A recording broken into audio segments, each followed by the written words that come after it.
ప్రభుత్వ నిర్లక్ష్యం వల్లే సింహాచలంలో ప్రమాదం జరిగింది అన్నారు బొత్స సత్యనారాయణ. ఇవి ముమ్మాటికి ప్రభుత్వ హత్యలే అన్నారు. చనిపోయిన వారి ఆత్మకు శాంతి చేకూరాలి అని ప్రార్థించారు.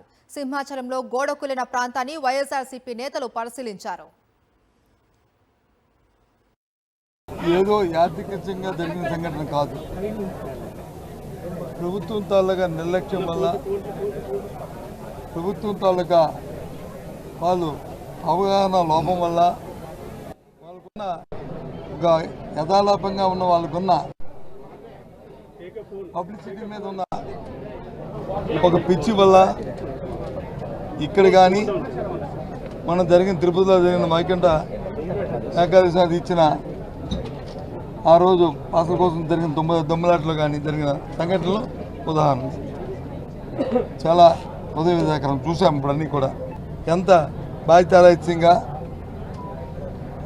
ఇక్కడ జరిగిన ఈ సంఘటన, ఈ 7 మరణాలు జరిగామంటే ఇదే రాజ్యాంగం లేదు, ప్రభుత్వం చేసిన హత్యలుగా భావించాలి. వీటిని వారి నిర్లక్ష్యం వల్ల జరిగిందని భావించాలి.